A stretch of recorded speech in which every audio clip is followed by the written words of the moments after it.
ಉಡುಪಿಯ ಹೆಬ್ರಿಯಲ್ಲಿ Naxal leader Vikram Gowda encounter ಆಗಿದ್ದೇ ತಡ ಕಾಫಿನಾಡಲ್ಲಿ ನಕ್ಸಲ್ ನಾಯಕಿ ಮುಂಡಗಾರು ಲತಾ ಹಾಗೂ ಜಯಣ್ಣನಿಗಾಗಿ ಎಎನ್ಎಫ್ ಸಿಬ್ಬಂದಿಗಳು ಹಾಗೂ ಪೊಲೀಸರು ಕಾಡು ನಾಡು ಎಲ್ಲಾ ಕಡೆ ಹದ್ದಿನ ಕಣ್ಣಿಟ್ಟಿದ್ದಾರೆ. ಸ್ವಲ್ಪ ಸುಳಿವು ಸಿಕ್ಕಿದ್ರೂ ಖೇಲ್ ಖತಮ್ ನಾಟಕ್ ಬಂದ್. ಆ ಕುರಿತ ಒಂದು ವರದಿ ಇಲ್ಲಿದೆ. ನಕ್ಸಲ್ ನಾಯಕ ವಿಕ್ರಮ್ ಗೌಡ ಎನ್ಕೌಂಟರ್, ಮುಂಡಗಾರು ಲತಾಳಿಗಾಗಿ ತೀವ್ರ ಶೋಧ.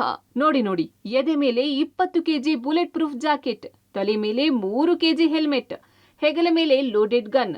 ಇದು ಕಾಡಿನ ಕೂಂಬಿಂಗ್ ದೃಶ್ಯ ಅಲ್ಲ, ಬದಲಿಗೆ ಕಾಡಿನಿಂದ ನಾಡಿಗೆ ಸಂಪರ್ಕ ಕಲ್ಪಿಸುವ ನಾಡಿನ ಮಾರ್ಗದ್ದು. ಹೌದು, ಉಡುಪಿಯಲ್ಲಿ ನಕ್ಸಲ್ ನಾಯಕ ವಿಕ್ರಮ್ ಗೌಡ ಎಎನ್ಎಫ್ ಪೊಲೀಸರ ಗುಂಡಿಗೆ ಬಲಿಯಾಗಿದ್ದೇ ತಡ ಕಾಫಿನಾಡಲ್ಲಿ ತಲೆಮರೆಸಿಕೊಂಡಿರೋ ನಕ್ಸಲ್ ಮುಂಡಗಾರು ಲತಾ ಹಾಗೂ ಜಯಣ್ಣ ಮತ್ತವರ ಸಹಚರರಿಗಾಗಿ ಎಎನ್ಎಫ್ ಸಿಬ್ಬಂದಿ 24 ಗಂಟೆಯೂ ನಿರಂತರ ಕೂಂಬಿಂಗ್ ನಡೆಸುತ್ತಿದ್ದಾರೆ. ಅಷ್ಟೇ ಅಲ್ಲದೆ ವಿಕ್ರಮ್ ಗೌಡ ಎನ್ಕೌಂಟರ್ ಬಳಿಕ ಎಸ್ಕೇಪ್ ಆಗಿರೋ 3 ನಕ್ಸಲರು ಕೂಡ ಕಾಫಿನಾಡಿಗೆ ಎಂಟ್ರಿಯಾಗಬಹುದು, ಭದ್ರತೆ ಕಲ್ಪಿಸಿಕೊಳ್ಳಬಹುದು, ಸೇಡು ತೀರಿಸಿಕೊಳ್ಳಬಹುದು ಎಂಬೆಲ್ಲ ಅಂಶದ ಮೇಲೆ ಕಾಫಿನಾಡ ಕಾಡು ನಾಡಿನಲ್ಲಿ ಖಾಕಿ ಪಡೆ ಹೈ ಅಲರ್ಟ್ ಘೋಷಿಸಿದೆ.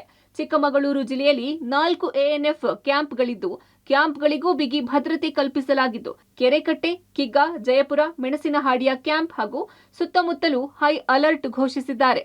ಚಿಕ್ಕಮಗಳೂರು ಜಿಲ್ಲೆಯಾದ್ಯಂತ ಖಾಕಿ ಸರ್ಪಗಾವಲು. ಒಂದೇ ಒಂದು ಕ್ಷಣ ಇಡೀ ಮಲೆನಾಡೇ ಸ್ತಬ್ಧವಾಗಬಹುದು. 2 ತಿಂಗಳ ಹಿಂದೆ ಕೇರಳದಿಂದ ಕರ್ನಾಟಕಕ್ಕೆ ವಾಪಸ್ಸಾಗಿದ್ದ ಮುಂಡಗಾರು ಲತಾ ವಿಕ್ರಮ್ ಗೌಡ ಟೀಮ್ ಅಲ್ಲಲ್ಲೇ ಸಭೆ ನಡೆಸಿ ಮಲೆನಾಡ ಸಮಸ್ಯೆಗಳ ಬಗ್ಗೆ ಜನರೊಂದಿಗೆ ಚರ್ಚಿಸಿದ್ದರು ಎಂದು ಹೇಳಲಾಗಿದೆ. ಕಳೆದೊಂದು ವಾರದ ಹಿಂದೆ ಮುಂಡಗಾರು ಲತಾ ಟೀಮ್ ಕೊಪ್ಪ ತಾಲೂಕಿನ ಕಾಡಂಚಿನ ಕೊನೆ ಕುಗ್ರಾಮ ಸುಬ್ಬೇಗೌಡರ ಮನೆಗೆ ಭೇಟಿ ಕೊಟ್ಟಿದ್ರು, ಊಟ ಮಾಡಿದ್ರು. ಅಲ್ಲೂ ಕೂಡ ಮಲೆನಾಡ ಸಮಸ್ಯೆಗಳ ಬಗ್ಗೆ ಚರ್ಚಿಸಿದ್ದರಂತೆ. ಸುಬ್ಬೇಗೌಡರ ಮನೆಯಲ್ಲಿ ಇದ್ದಾಗಲೇ ಪೊಲೀಸರ ದಾಳಿ ಹಿನ್ನೆಲೆ ಗನ್ಗಳನ್ನು ಬಿಟ್ಟು ಮುಂಡಗಾರು ಲತಾ ಹಾಗೂ ಜಯಣ್ಣ ಅಲ್ಲಿಂದ ಓಡಿ ಹೋಗಿದ್ರು. ಹಾಗಾಗಿ ಅವರು ಹೋದ ದಿನದಿಂದ ಹೋದ ಮಾರ್ಗ ಸೇರಿದಂತೆ ಕಾಡಂಚಿನ ಗ್ರಾಮಗಳಲ್ಲಿ ಪೊಲೀಸರು ಎಎನ್ಎಫ್ ಸಿಬ್ಬಂದಿಯ ಕಾರ್ಯಾಚರಣೆ ಇಂದಿಗೂ ನಿಂತಿಲ್ಲ. ಚಿಕ್ಕಮಗಳೂರು ಜಿಲ್ಲೆಯ ಕಳಸ, ಕೊಪ್ಪ, ಶೃಂಗೇರಿ ತಾಲೂಕಿನ ಗಡಿ ಹಂಚಿಕೊಂಡಿರೋ ಕುದುರೆಮುಖ ರಾಷ್ಟ್ರೀಯ ಉದ್ಯಾನವನದ ವ್ಯಾಪ್ತಿಯಲ್ಲಿ ಹೈ ಅಲರ್ಟ್ ಆಗಿರೋ ಎಎನ್ಎಫ್ ಸಿಬ್ಬಂದಿ ಒಂಚೂರು ಮಾಹಿತಿ ಸಿಕ್ಕಿದ್ರೂ ಒಂದು ಕ್ಷಣ ಇಡೀ ಮಲೆನಾಡೇ ಸ್ತಬ್ಧವಾಗುತ್ತೆ.